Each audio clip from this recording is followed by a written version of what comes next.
सगळे पाठवून द्या.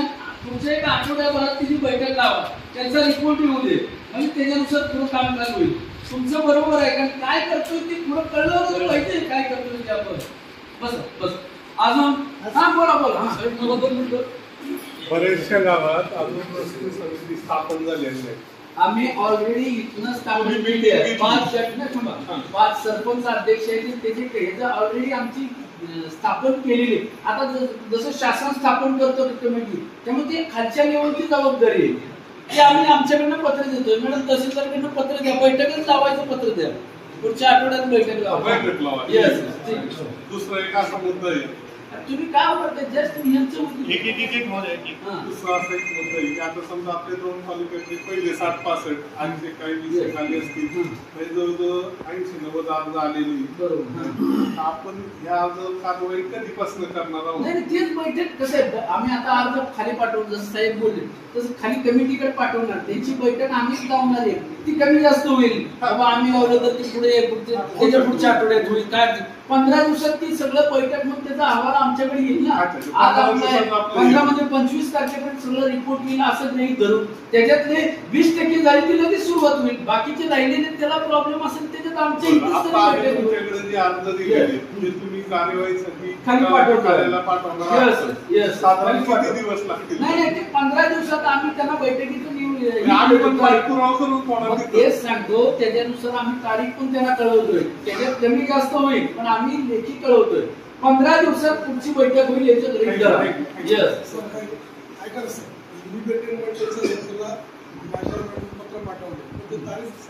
नाही आता तेच सांगितलं नाही. आता कळलं बाबा असं पाठवतो 2 महिन्यात होणार नाही. त्यामुळे आम्ही तारीख देतो त्यानुसार 50% होईल. 50% पुढच्या आठवड्यात होईल. येस काय अडचण नाही. चलो त्याच्यानुसार देतो. हा एका माणसाने 10-12 जणांचा रस्ता अडवला, पाणी वगैरे व्यवस्थित केली, दोन्ही गटाला ती मान्य होती. आणि जेव्हा परवा मीटिंग झाली तेव्हा त्या समोरच्या पार्टीने स्थळ पाणी खोटी झाली असं सांगितलेलं आहे. आज माझं एवढं नुकसान झालं हे सरांनी पण पाहिलेलं आहे. 5 मिनिट जी कोर्ट केस आहे तो विषय वेगळे आहे. त्याच्यात केस जी असेल ती वैयक्तिक ते बघतील. कारण कसं कोर्टमध्ये ही नाही. आपण लोकसहभागातून जे 80-90 आलेले त्याच्यातलं काम करतोय. तुम्ही त्यांना वैयक्तिक भेटत ते सांगतील त्याच्यानंतर. बसा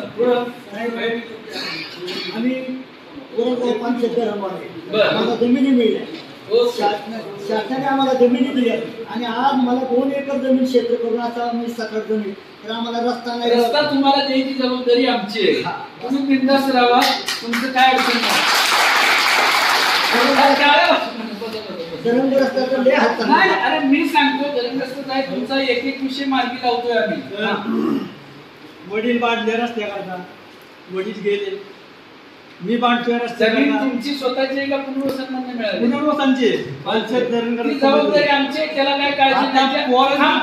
अरे मी त्यांना सांगितलं दरंगस्त सगळ्यांना लक्षात ठेवा. तुम्हाला रस्ता द्यायची जबाबदारी शासनाची आहे. आम्ही देतो फक्त थोडं जरा आता एवढा वेळ लागलाय. थोडं 2-4 महिने थांबा. त्याला आपण मार्गी काढू. नक्की काढू. विषयी वाटणी असे झाले. आजोबा शेवट नंबरचे जवळजवळ 5 जण भाऊ. त्याच्यातली फॉर्मेजी वाटली ह्या कळलं सगळी ह्या कळलं आहे. विहीर याची बंदी 729 गट नंबर विहिरीचा चिरबंदी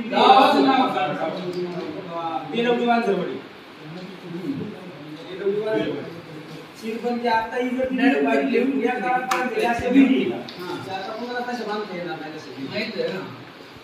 तिथं माझा शेवट नंबर हिस्सा आल्यामुळं मला 2 नंबरच्या तुमच्या मुलाने म्हणजे आजीच्या मुलाने 22 वाटणी असून त्यांनी एक 9.5 गुंठे खरेदी केलेली. त्या लोकांनी त्याला सांगितलं की ह्या लोकांना रस्ता बाबा असा नंबरचा बांध. तो म्हणला मी काय जाऊन देणार नाही. मी त्याला काय सांगितलं आपण 22 वाटले आहेत आपल्या सगळे एका शेजारी एक बांध दिला. पुन्हा तुझी जेवढे काही क्षेत्र जाईल त्याचा आम्ही तुला क्षेत्र काढून देतो. तो मला म्हणा तुम्ही काय दिली काढा मी जाऊन देणार नाही. मी काय दिली याला मार्ग काढू. भविष्याला तर ते हक्क आहे. भविष्याच आहे. भविष्याला सांगतो भविष्याला हक्क आहे लक्षात ठेवा. आणि सांगितलं साहेब कळला पुस्तक लगेच कळला मला. भाव हिस्स्याचं कोण कोणाला मेहरबानी करत नाही, तो तुमचा हक्क आहे. रस्ता दिल्याशिवाय वाटणीच होत नाही. तुमची वाटणी पत्रक लिहायला झाली का, मोजणी होऊन वाटणी झाली का? अरे पूर्वीचे आता आमचे सांगू, आमचे 85 ला वाटणी केली, पण सगळ्यात 20 फुटाचा सगळ्याला रस्ता सोडलाय. त्यामुळे लोक तेच होती. 30 वर्षापूर्वी ते आमच्या आजोबा होते तसेच तुमचे इथे होते. त्यामुळे त्यांनी जर सोडलं तर तुमचा अधिकारच आहे. तो अधिकार आहे, तुम्हाला मिळतो, कोण त्याला अडवू शकत नाही. पुढं बोला. हा, तुम्ही पहिल्यापासून तुम्हाला कागदाचा आपण किती मुळे बोला मला ऑर्डर केली बोला. तहसीलदार साहेबांची ऑर्डर मिळाली, ऑर्डर मिळाली, त्याला आधी मला बंदोबस्त करून गेलो, त्याचे पण माझ्या घेतले. तुमचा हा केसचा विषय आहे. अरे ऑर्डर म्हणजे केस चालली. साहेब मराठीत की ऑर्डर आहे, कोर्ट आहे, कोर्टाची केस झालेली आहे, त्याचा ऑर्डर आहे, बरोबर आहे. त्याला वेगळा न्याय आहे. आणि ही सगळं आपण लोकसहभागासाठी करतो. तुमचा हा न्यायातला विषय, ते तहसील पोलिसांना वगैरे त्याचं संरक्षण वगैरे मिळतं. तर त्याला कायदा आहे. घेऊन गेलो पैसे भरून. अरे तुमचा विषय वेगळा आहे म्हणून सांगितलं, इथं लोकांसमोर चर्चा करायला नको. जर चलो अजून लोक बोला. थोडासा वेगळा विषय पंचायती संदर्भात आहे. वडील स्वामीची चुलत्यांच्या वाट्यावरती, पण आता यांना विहिरीची नोंद आहे करायची. हा ऐका, पण यांच्या शेतात विहीर मंजूर झाली होती आपल्या कोरोना काळाच्या नंतर. पण ती विहीर परत गेली. विहीर पाडता नाही आली कारण त्यांच्या सातबाऱ्यात विहीर पुढे दिसली. त्यांनी मराठी भाऊसाहेबांना विनंती केली की भाऊसाहेब तुम्ही स्थळ पाहणी करा आणि जे काही प्रत्यक्षात आहे त्याप्रमाणे करून द्या आम्हाला. जास्त मधली लाईन दिसते रस्ता आहे. कुणी नाही बघितलं, जसं आता खुर्ची घेऊन आली बघ इथं. म्हणजे अशीच येतात, इकडला माणूस येणार, इकडला माणूस येणार, रस्ता पार मोठा करून. म्हणून तो रस्ता जो आहे तो कायद्याने द्यायचा अधिकार आम्हाला आहे आणि तुम्ही सोडायचा कर्तव्य तुमचं आहे. त्यामुळे तो रस्ता आपण जास्त काही करत नाही आणि संमतीने करतोय. इकडले शेत बाबा तुझं आहे तेवढं घे क्षेत्र, त्याला काय अडचण नाही. पण सगळे लोक बऱ्यापैकी आता सगळीकडे तसंच आहे. आम्ही पण माणूस आहे, तुम्ही बी आहे. आम्ही सांगतो इथं, पण आमच्याकडे तेच होतं सगळ्यांना. आपण रस्त्याला कुणी कुणाला अडवू नका. रस्ते हे फार महत्वाचे. त्यामुळे रस्ते हे सगळ्यात महत्वाचे. तुम्हाला बैठक त्यासाठीच बोलवली आहे, कारण रस्त्यासाठी वाद बरंच सुप्रीम कोर्टापर्यंत रस्त्याचे वाद जातात माहिती आहे. पण जायला नको असं मला वाटतं. मी बी शेतकरी, काय होतं सुप्रीम कोर्टापर्यंत गेले किती वर्ष लागतात त्याला. एक पिढी झाली, पिढ्या लढणारी लोक आहेत. मग आता कसं तेवढं लढून फायदा नाही ना. त्यापेक्षा चला तुम्ही एक 10 फूट सोडा, हे 10 फूट सोडलं तर त्याच्यात होतंय ना. खरेदी करताना ते संबंधित करतात. पण अशा वेळेला भांडणं व्हायला नको. म्हणून तुकडे बंद चाला. कारण कसं आहे, त्याच्यासाठी आपल्याला ते अधिकार आम्हाला आहे. बाबा खरंच एखाद्याला विहीर, एखादं क्षेत्र आहे, त्याला विहीर पाडायची असेल तर त्याला परवानगी आम्ही देतो, रस्त्यासाठी देतो. म्हणून ह्या गोष्टी पहिलं समजून घ्यायचे. नियमात आहे आणि जे आपल्याला उपयोगी आहे ते बरोबर आहे. त्याच्यानुसार आपलं पुढचे आता 2 महिन्यात काम करायचं. आता तुमच्याकडनं आलं की आमची प्रशासकीय लेवलला बैठक होईल आणि आमची लोक येईल, मोजणीची लोक येतील आणि त्याच्यानुसार त्याला मध्य मार्ग काढून आपण त्याला करू शकतो. मी ह्याच्याबद्दल मानखटाव होतो. मानखटाव कोण बघितले का? साताऱ्यामधला मानखटाव म्हणजे दुष्काळी भाग आहे. तिथं ब्रिटिश कालीन तलाव होता एक, आणि तलावाचा सांडवा जो होता तो 100 मीटरचा होता. 1872 साली बांधण्यात होता. 100 मीटरचा सांडवा होता. तुम्ही अजून जाऊन बघा, तिथं पिंगळी आहे, दहिवडी वगैरे तुम्ही गेले की नाही मला माहिती. मी तिथं 13 ते 16 तिथं होतो आणि तिथं एवढं काम करता आलं लोकांनी, एवढी लोकांनी, आणि लोक सुमोठं देत होते तिथं जागा. म्हणजे तिथं 100 मीटरचा होता, ठेवला होता जागेवर फक्त 10 मीटर ठेवलं होतं. म्हणजे इकडं नाही की कसे लोकांचं कसं 1872 पासून आलं, कोण नाही बोललं, इकडनं सरकत तेवढं आलं.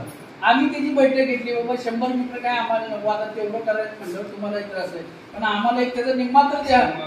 मग मला 50 तर बोलतो, नाही म्हणजे असं नाही की आमचं जाय, ठीक आहे म्हणलं चला ओके तुमचं आहे. आम्ही मोजणी आणतो, मोजणी आणली तेव्हा 100 मीटरवरून एवढं गेलं, त्यामुळे लोक म्हणली साहेब नाही 50 मीटर आणि 50 मीटरचा तो तलाव म्हणजे तो सांडवा झाला आणि त्याच्यावर आम्ही 6 बंधारे बांधली. त्याच्यात 3 लोकसहभागातून बांधले, 3 शासनानं बांधले. म्हणजे अशा गोष्टी होतात. म्हणून तुम्हाला की बाबा त्याला आडवं फक्त लावू नका कोणी. थोडं नुकसान होतं मान्य आहे, पण नुकसान जर भविष्यात बघितलं तर त्याचा आपल्याला समजा तिथून जमीन आहे 2 एकर त्याला रस्ताच नाही, काय किंमत आहे त्या जमिनीची? नाही, घेतच नाही कोण ना. ती म्हणा मग घ्यायचं कोण? जो आडमोठा माणूस आहे. अशी काही लोक असतात. नाही नाही, अशी काही लोक असतात, तुम्हालाही माहिती. अशी खरं नाही, अशी ज्या अडचणीच्या जमिनीत घ्यायच्या म्हणजे त्याच्यासाठी आपल्याला तो होतो. त्यामुळे सगळ्यांनी काळजीपूर्वक करा. शेतकरी आहे आपण, तुम्ही आहे, आम्ही आहे, त्यानुसार आपण करायला जाऊ. आता बोला तुम्ही. ही माझं तुम्ही जे म्हणला की खरेदी करताना करा आणि रस्ता खरेदी करताना काय खरेदीचा रस्ता पाहिजे म्हणजे खरेदी करताना. Yes, बरोबर आहे. आता जुनी खरेदी झाली आहे त्यावेळेस काही लोकांना कळत नव्हते एकटा. आता माझा 20 एकरचा गट होता, तर माझ्या आजोबांनी त्याची 1.5 एकर शेती घेतली आणि त्याच्यानंतर आजूबाजू त्या मालकाने घेतली. मला 18 वर्ष पडी गेली म्हणजे रस्ता नाही. मी काय करतो? तुम्ही रस्ता मागू शकता तहसीलदारकडे. आणि विकत घ्यायचा प्रयत्न केला विकत तुम्ही देत नाही. आणि उलट अर्ध्या किमतीत जमीन मागणी आता जे बोलला ना पडी तोच विषय. मी तुमच्यातच आहे. तेव्हा मी वेगळं बोलत नाही. तुम्ही जे तुमच्या मनात जे आहे ते सगळं बोलतोय मी आता. त्यामुळे त्याला तुम्ही रस्ता मागू शकता. काय मागच्या मिटिंगला 65 ते 70 जणांची नाव आहे. हे रस्त्याविषयीची मागणीचे अर्ज, हे सर्व लोक जे रस्त्याविषयी पीडित आहे, आपल्या शेतात जाण्या येण्यासाठी, मशागत करण्यासाठी, ट्रॅक्टर आणण्यासाठी या लोकांना 15 20 वर्ष कोर्ट कचेरी तहसीलदारांनी रस्ता दिला, प्रांत साहेबांनी नाही म्हणले. जिल्हाधिकाऱ्यांकडे गेल्यानंतर त्यांनी प्रांत साहेबांचा आहे म्हणजे, पण शेतात कसं जायचं? हेलिकॉप्टरने जायचं कोणी सांगितलेलं नाही. आता जर शरीराला माणसाला श्वास घ्यायची गरज आहे, माणसाच्या शरीराला श्वासाची गरज आहे, तर शेतकऱ्याला शेताच्या जाण्यासाठी रस्त्याची गरज आहे. त्याशिवाय माणसाला श्वास नसताना माणूस मरू शकतो. ऐका ना साहेब, जर आम्ही 65 अर्ज दिले या 15 दिवसाच्या दरम्यान, आपण जिल्हाधिकाऱ्यांच्या परिपत्रकाप्रमाणे ग्राम समिती सदस्य ती स्थापन केली आहे का नाही? प्रत्येक गावामध्ये हे अर्ज डिवाइड झाले का नाही? अरे ऑलरेडी आम्ही त्यावेळेला स्थापन केलेली आहे. नाही, आता समजा माझ्या गावाचा अर्ज पारगाव मध्ये जेवढी लोक आहेत त्या गावात जे अर्ज डिवाइड झाले का नाही, तिथल्या तहसीलदारांनी आपल्या तिथल्या तलाट्यांनी सर्कलनी आणि त्या समितीमधल्या लोकांनी अर्जाचं काय केलंय का नाही? नाही, तेच सांगतो. ऑलरेडी आम्ही ते तहसीलदारांनी ऑलरेडी पाठवले का तुम्ही गेल्या वेळेस किती गावाचे? मला तुमचा मुद्दा कळला. तुम्ही गेल्या वेळेच्या अर्ज आल्याची खाली पाठवली का? त्याची बैठक झाली का? त्याला पुन्हा पत्र द्या. आज आलेले मी त्याला पाठवा. त्यांना 1 दिवस ठरवून त्यांना बैठक लावायचं आहे. त्याचा आम्हाला लेखी स्वरूपात लावावं पाहिजे. 5 दिन साहेब ही काही शासनाने मदत म्हणून इथं जी आलेली इथं आलेली जी गरजू तीच आलेली. बरोबर आहे. कारण कसं आहे, एवढ्या उन्हाळ्यात आता 12-1 वाजतात, एवढं कोण आहे साहेब? तुम्ही जसं बोलतो तसं मी शेतकरी 30 वर्ष मी शेती केलेली, मला सगळं माहित आहे. फक्त आपण जे सांगितलं तसं युनायटेड हळूहळू जाऊ. एकदा तुम्हीच जर विचारला काय झालं, पाठवलं का नाही, कारण ती कमिटी आहे, ती सरपंचाच्या अध्यक्षाने. आता सरपंच हा राजकीय असतो ही तुम्हालाही माहिती. म्हणून आपल्याला मार्ग काढायचा आहे याच्यातून. त्याला त्याच्यानुसार आपण पर्याय बघू. त्याच्यानुसार मॅडम की नसतील ते पाठवून द्या. आता आलेले अर्ज सगळे पाठवून द्या. तुमच्या एका आठवड्याभरात तिची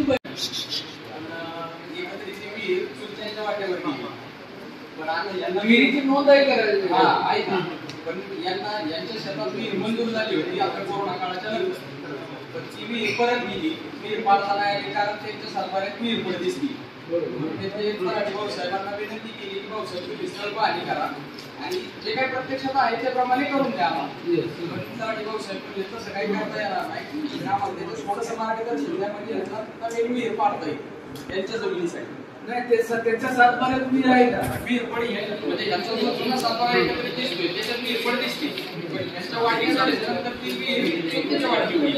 पाहिजे ना, पंचनामा व्हायला पाहिजे. आम्ही आज द्या तहसीलदारकडे, आज द्या तलाट्याला सांगतो. कुठलं गाव? मॅडम घ्या तिथे विषय स्वामी चिंचोली तलाठी ती द्या अर्ज बघतो. ओके. आणि ही कोर्टाचा विषय. बाकी सगळे कामं यांना बोलू दे. आता तुम्ही मागासपासून म्हणताय कोर्टाचा विषय, तो आम्हाला क्लिअर कट सांगा. आता जो शेताच्या जाण्या येण्यासाठीच्या रस्त्याचाच विषय. हो, दुसरा कोणता विषय नाही कोर्टात जरी असलं तर प्रत्येक शेतकऱ्याला स्वतःची शेती कसा यावी यासाठी तो रस्ताच लागतोय. आता कोर्टाला त्यांनी किती तरी काय केली पाहिजे, आपल्याला लोकसहभागाचा हा विषय कसा सॉल्व्ह करता येईल. अरे त्याला नाही ना कोर्टाच्या ह्याच्यात लोकसहभागाचं नाही करता येत. त्या कोर्टाचा तहसीलदारने निर्णय दिला, हा एक्झिक्युटिव्ह मॅजिस्ट्रेट म्हणून दिलेला आहे.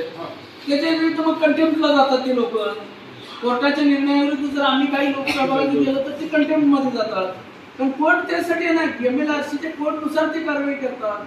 त्यांनी तुमच्याकडे पूर्ण कोर्टाचा विषय सोडून नवीन अर्ज दिला नाही, मग नाही तो जर विषय कोर्टाचा चालू असेल, कोर्टात निर्णय झाला असेल, तिथं काय प्रॉब्लेम असेल तर ते नाही ना करता येईल. त्यामुळे त्याच्यासाठी आम्ही वेगळं सांगतो ना, त्याच्यासाठी आम्ही आहे ना, एक्झिक्युटिव्ह मॅजिस्ट्रेट आहे, अपिलेट ऑथॉरिटी आम्ही आहे, त्याच्यात आम्ही मार्क काढतो. पण ती दोन्ही मिक्स कशाला करता. कोर्टाचा विषय वेगळा, कोर्टाचे अजून द्या अर्ज, कोर्टाचे जे असतील त्यांनी वेगळे अर्ज द्या. कारण कोर्टाचा निर्णय हा कोर्ट म्हणून द्यावा लागतो.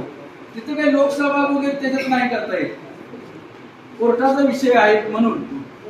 जुने आदेश झालेले आहेत 2008, 10, 15 पर्यंत. त्यानंतर परत काही कोर्टाचं मॅटर नाही ते आम्हाला नाही. मग ती कोर्टाची वेगळी यादी काय द्या मॅडम, कोर्टाची वेगळी घ्या, कोर्टाची वेगळी द्या. असे जे कोर्टाचे आलेत ना त्यांनी वेगळं द्या, ती वेगळं होईल. त्याला काय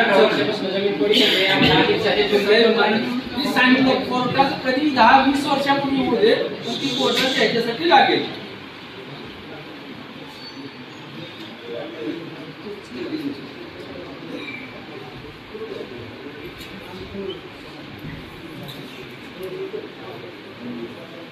आमचं असं म्हणणं आहे तहसीलदार साहेब, शेतकरी शेतातल्या रस्त्यासाठीच्या विषयासाठी देतात. वर्ष 15-20 वर्ष कोर्ट कचेरी खेळल्यानंतर त्याच्या पदात काही पडत नाही. सांगण्याचा मुद्दा आहे की शेतकऱ्याला आता दुसरा पर्याय राहिला नाही. 15 वर्षात आज एक दिवस आपल्याला शरीरातला श्वास नाही घेतला तर मानून जाऊ शकत नाही. स्पष्ट माझं म्हणणं असं आहे की जर तुम्ही ह्या शेतकऱ्यांच्या समस्येवरती समविचाराने चांगला तोडगा नाही काढला तर शेतकऱ्याला झाडाला फाशी घेतल्याशिवाय पर्याय उरत नाही. सांगण्याचा मुद्दा की आज तुम्ही आदेश देताय, प्रांत साहेब गेले ते आदेश रद्द करताय, तिथं पुढे जायचं जिल्हा अधिकाऱ्याकडनं ते म्हणतात तहसीलदारांचा आपलं प्रांत साहेबांचा आदेश काय रस्ता पुढे जायचे शेवटी निष्पन्न होत नाही. या गोष्टीला 15 वर्षाचा गॅप पडतोय.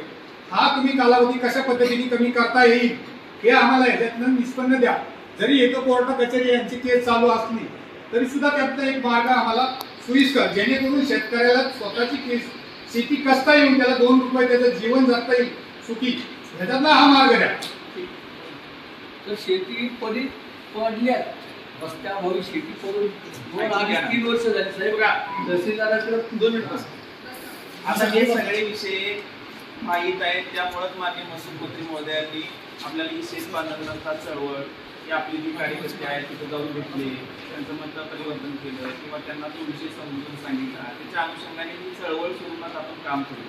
बरोबर आहे. ही आता मागच्या चळवळ जी बैठक झाली होती त्याच्या अनुषंगाने आपण प्रत्येक ग्रामस्तरावरती ती समिती स्थापन करण्यासंदर्भात निर्णय दिले. बऱ्याच ठिकाणी त्या समित्या स्थापन झालेल्या आहेत. आपण आलेले अर्ज त्याच दिवशी त्या समितीकडे पाठवले. त्यानंतर आपल्याला त्या त्या गावामध्ये त्या समितीच्याकडे ते अर्ज पाठवून त्याच्यामध्ये त्या समित्यांनी तिथं जाऊन स्थळ पाणी करायचे आहे आणि त्यानंतर त्यात जर तोडगे तिथंच निघत असतील तर आपला विषय संपतो. जर तोडगे तिथं निघत नसतील तर तसा स्थळ पाणी पंचनामा आपल्याकडे येतोय. त्यानंतर आपण 1 दिवस फायनल करून त्याच्यामध्ये पुन्हा त्याच्यात काय कशा पद्धतीने तोडगा काढता येतो असा प्रयत्न करतो. मागच्या या 10 दिवसात जवळपास 10-15 रस्ते आपण त्या अनुषंगाने खुले केलेले आहेत. तशा पद्धतीने हिला मोमेंटम जसं जसं लागत जाणार आहे तसे 10-20 होतील, 25 होतील, 50 होतील, 100 होतील आणि सगळे रस्ते आपल्याला कमी वेळात खुले करण्यासाठी मदत होणार. त्यामुळे आता जुनं काय झालेलं आहे त्याच्यावरती चर्चा करून आपला वेळ वाया घालवण्यात अर्थ नाही. प्रत्येक रस्ता वाईज आपल्याला बोलावं लागेल की हा रस्ता आहे तिथं ह्या 2 लोकांनी प्रॉब्लेम केलेला आहे, त्याच्या अनुषंगाने आपल्याला तुम्ही आम्हाला सोल्युशन द्यायला पाहिजे. बाबा सर असं केलं तर तो विषय संपू शकतो. पण सर काय का माझं पूर्ण ऐकून का. तशामुळं असं प्रत्येक केस वाईज आपल्याला जावं लागणार आहे. मंडळ निहाय आपण काय केलेलं आहे, गुरुवार हा 1 दिवस आपण ठेवतोय. मंडळ अधिकाऱ्यांनी किमान 3 ते 4 रस्ते त्या दिवशी बघायचे आहेत. त्याच्या अनुषंगाने तिथं त्या लोकांशी चर्चा करायची आहे. ज्यामध्ये तिथं तोडगा निघेल तसे पंचनामे करून आपल्याकडे सादर करायचं, तो विषय तिथं संपवायचा. तसं जर झालं नसेल तर तसा पंचनामा आमच्याकडे सादर केल्यानंतर आपण इथं त्याच्या लवकरात लवकर दर आठवड्याला सुनावणी घेऊन त्याच्यावरती कारवाई करण्याचा प्रयत्न करणार आहोत. अशा पद्धतीनं आपण जर एखादी कार्यपद्धती निश्चित केली तर ती कार्यपद्धती अजून कशी गतिमान करता येईल याच्यासाठी आपल्याला काम करायचं. मुद्दा लक्षात आला. याच्यावरती कुणाला काय शंका असतील तर एक मिनिट साहेब. थांबा थांबा. एकच दोन मिनिट तुमच्या म्हणण्यावरती बांधून तुम्ही ग्रामसमिती गावाने स्थापना केली, त्याच्या आम्हाला कोणत्या गावाला म्हणजे आता आम्ही ग्रुप आहे, प्रत्येक गावामध्ये आमचे पण सदस्य आहेत, तर त्या सदस्यांना कळायला पाहिजे की त्या गावामध्ये समिती स्थापन झाली त्याला आम्हाला लेखी लेटर पाहिजे. जेवढ्या समिती स्थापन आहे तेवढे म्हणजे आम्ही त्यांचा follow त्या लोकांना घ्यायला सांगू. ऐकून घे. मी मागच्या वेळेस पण सांगितलं होतं.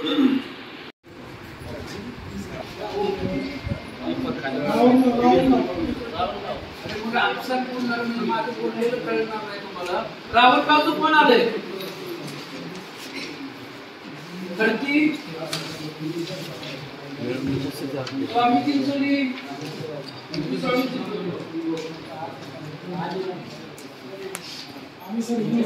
खामगाव धामोटा तांबेवाडी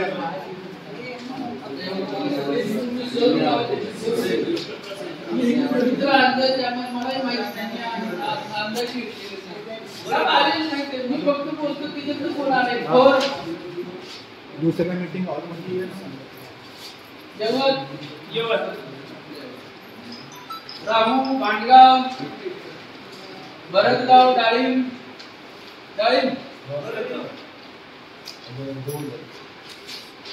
देऊळगाववाडा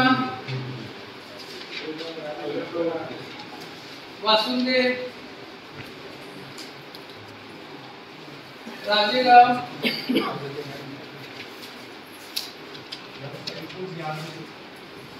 शिरापूर तुम्ही अशा लोक आले या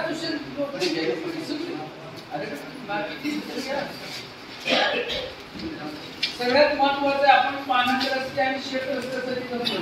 तुम्हाला माहिती आहे आपले महसूल मंत्री जे बाबामुळे साहेब आहेत त्यांची आपल्याला स्टेटमेंटही आलं होतं, पेपरलाही आलं होतं. म्हणजे शेत रस्ता आता अडवता येणार नाही, अडवलं तर त्याच्यावर फौजदारी होणार, त्याच्यानुसार सगळं सहकार्य होणार.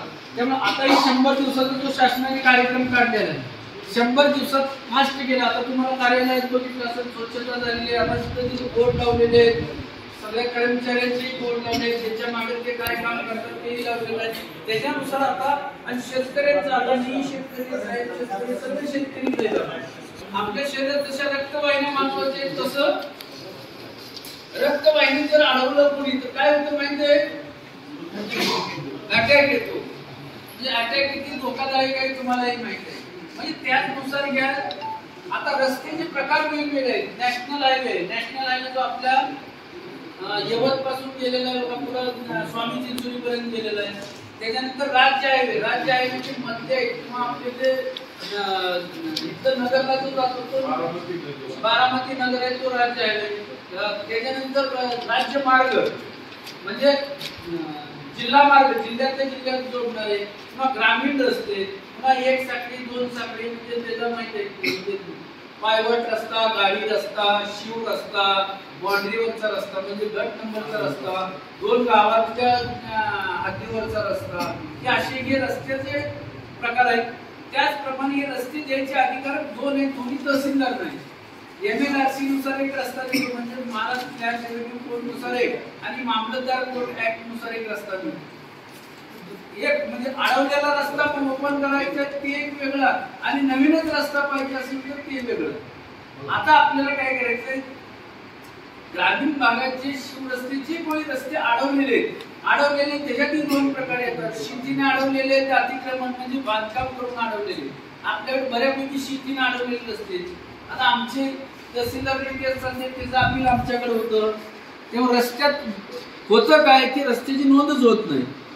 म्हणून आपण पहिलं काय करणार आहे गाव रस्ते जे गावाच्या नकाशावर आहेत त्याला गाव रस्ते म्हणतात. गावाच्या नकाशावर म्हणजे समजा आपलं थोर गाव घेतलं तर थोर गावाचे रस्ते आहेत ते त्याच्याला गाव रस्ते म्हणतो. त्याच्यात समजा ते ग्रामीण मार्ग येतात किंवा ग्रामपंचायत जिल्हा परिषद जे मार्ग येतात ते येतात. त्याच्यानंतर इतर आणि कसं आहे समजा माझी शेती आहे, शेती माझी मागच्या बाजूला आहे आणि त्याला रस्ताच नसेल तर तुम्ही रस्ता मागू शकता तहसीलदाराकडे आणि त्याच्यानुसार पण तुम्हाला रस्ता मिळतो. पण रस्ता हा मिळणार त्याचा हक्क आहे. पण जर तुकडे तुकडे पाडले, समजा मागे 1-2 एकर शेती आहे, त्याला रस्ता दिला ओके, पण 2 एकर वाल्याने विकलं 1-1 एकर, इकडे 1 एकर आणि इकडे 1 एकर, त्याला रस्ता मागायचा तसा अधिकार नाही. तर त्याने घेतानाच विचार करून घ्यायला पाहिजे तो रस्ता आहे का नाही. तू घेतो पुन्हा भांडायला आमच्याकडे येतो, म्हणजे त्यांचं दोघात संमतीनं घेतात जमीन आणि भांडायला आमचं ना आम्हाला रस्ताच नाही.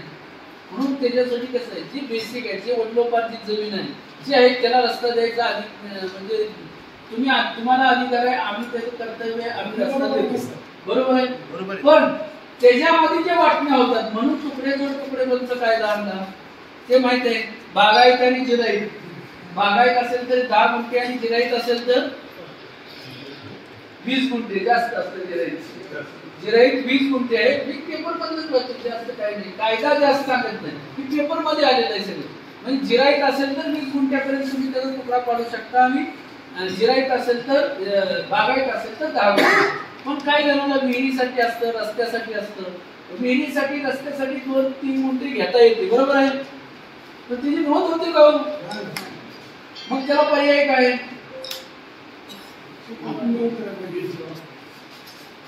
कोणाला पर्याय? तुम्ही शेतकरी, ही गोष्ट तुम्हाला माहित पाहिजे. सांगा, एकाने सांगा, कोणी सांगा. रस्त्यासाठी किंवा विहिरीसाठी. हा, रस्त्यासाठी किंवा विहिरीसाठी कोणाकडे नाही, कोण परवानगी देतं?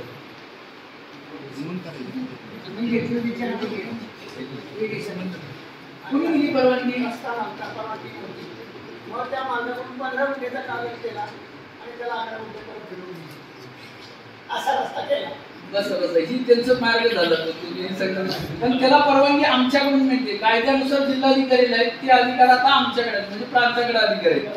जर त्याला कुणाला रस्त्यासाठी विहिरीसाठी असेल तर त्याला परवानगी आम्ही देतो. पण मी सातारला प्रांत होतो, तिथं असंच विहिरीसाठी घेतलं तर माणसाने घर बांधलं, म्हणजे असेही सांगतात, लोक करतात. त्यामुळे तसं करू नका. त्याला त्याच्यानुसार अधिकार ज्याचा आहे त्यानेच वापरायचं आहे. त्यामुळे आता आपल्याला काय रस्ते मोकळे करायचे. आता म्हणजे आता समजा हा रस्ता आहे, ही रस्त्यामधली नाही दिसते रस्ता आहे, कुणी नाही बघितलं, जसं आता खुर्ची घेऊन आले बघितलं. आम्ही तुम्ही शासनाने आम्हाला जमिनी दिल्या आणि जमिनी देऊन त्या मूळ मालकाची 10 एकर त्यातले 2 एकर काढून आम्हाला द्यायचे आणि त्यातून आज रस्ता आमचा अडवलेला आहे. तर आम्ही काय करते, तुमच्याकडे आम्ही सरकारने तुम्हीच आम्हाला जमिनी दिलेली. गाव कोणतं आहे तुमचं? नांदवी त्या समितीमार्फत येऊ दे वरती आपण. माझ्या 18 वर्षापासून शेती पुढे की पावणे 3 एकर अर्ज दिलेला आहे.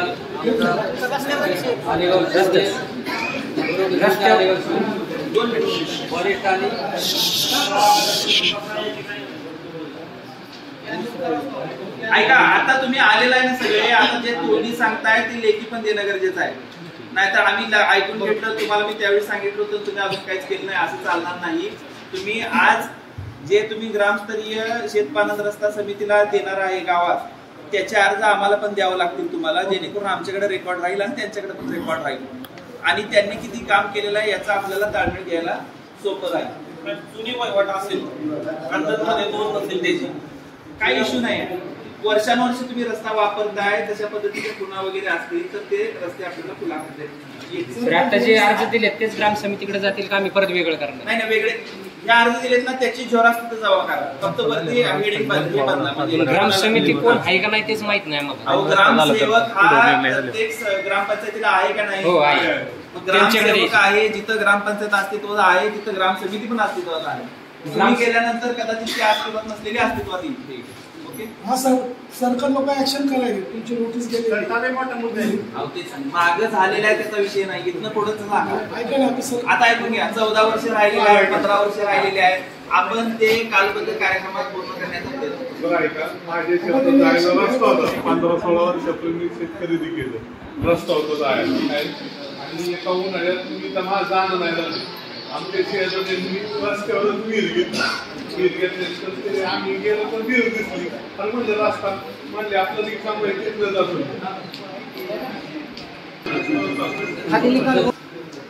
आपल्याला काय वाटणार आहे की बाबा अर्ज दिला आणि लगेच आता प्रश्न सुटला, 14 वर्ष प्रश्न राहिलेच असतील, जर लगेच प्रश्न सुटणार मुद्दा तुम्हाला लक्षात घ्यावा लागेल, तुमच्या पण संयमाची परीक्षा आहे. याच्यामध्ये एक मंडळ अधिकाऱ्याकडे किमान 6 गाव आहे.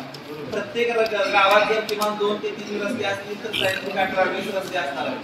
तर त्यामुळं मंडळ अधिकाऱ्यांना तुम्ही अर्ज दिल्यानंतर दर गुरुवारी समजून की आपण एखादा दिवस ठरवला किंवा या गुरुवारी ते जाऊन ठरवलं पाहिजे. एका दिवशी मॅक्सिमम 3 रस्ते तो करू शकतो.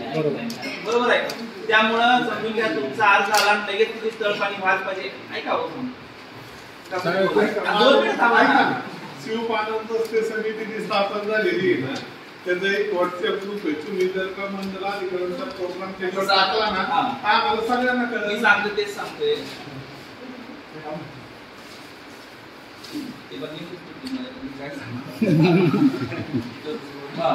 ते आपण 3 रस्ते होऊ शकतात. त्याच्या अनुषंगाने मंडळाधिकारी पण बाबा दर गुरुवारी 3 रस्ते करतील.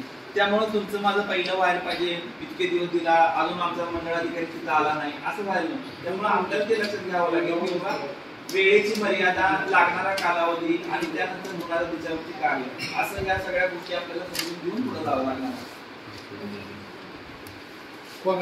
तुमचा प्रश्न साहेब. रस्ता लिहून दिलेला आहे म्हणजे वहिवाटीसाठी जाण्यासाठी द्यावं म्हणून, तर त्या मनात यांचा चालू रनिंगचा प्रश्न आहे. ऊस रानामध्ये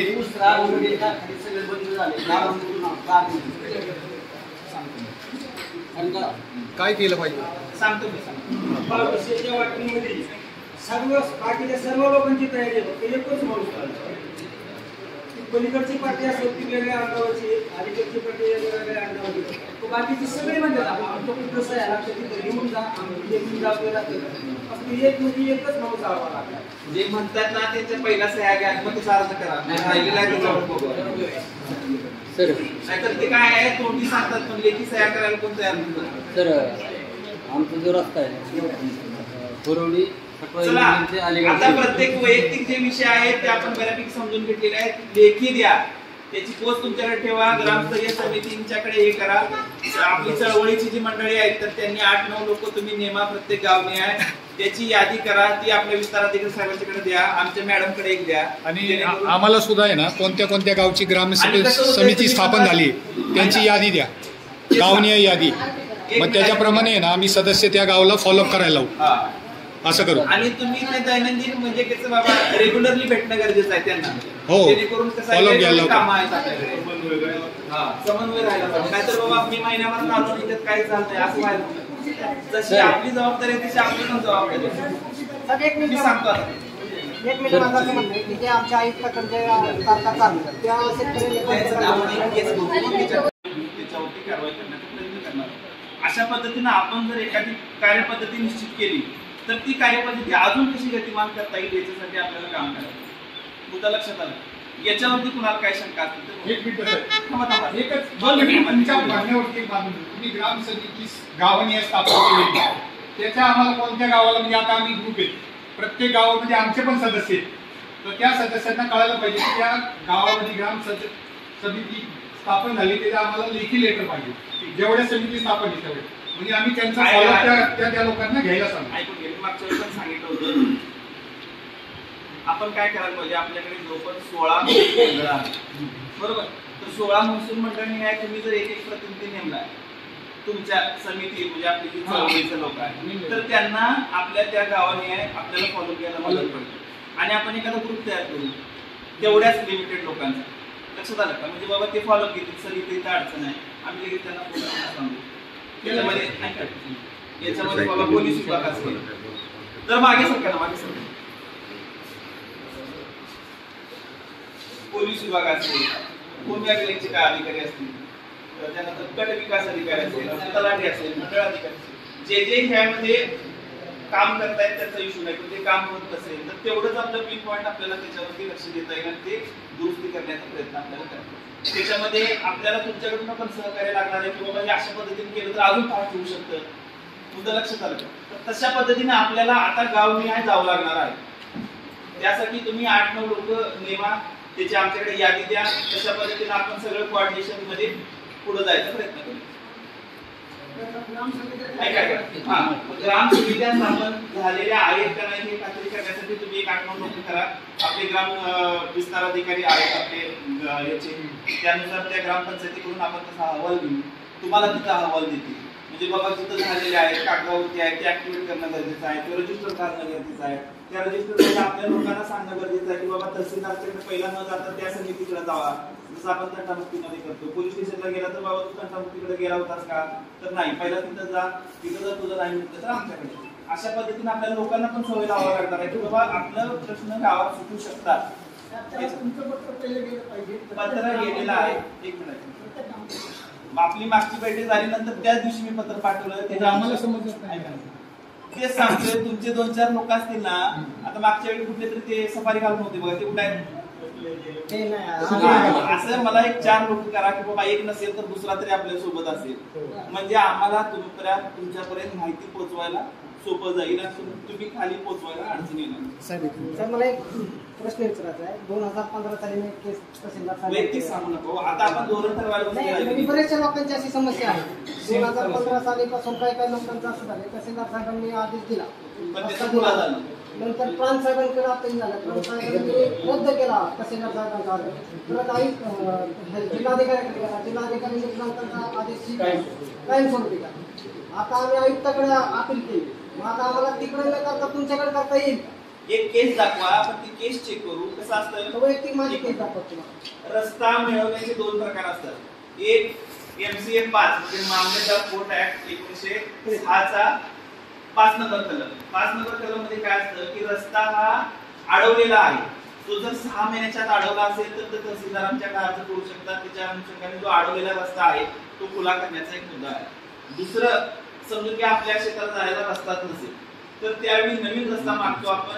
महाराष्ट्र जमीन महसूल अधिनियम 1960च्या कलम 143 नुसार नवीन रस्ता.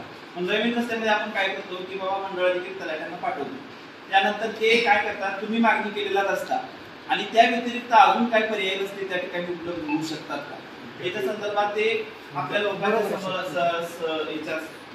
समवेत रेकी करतात किंवा तळपाणी करतात. आणि त्याच्या अनुषंगाने समजून घ्या गैरहजर म्हणतोय की बाबा इथं नका करून, इथनं केलं तर ते मला पण गैर सोयीचं होणार नाही, याला पण रस्ता मिळेल.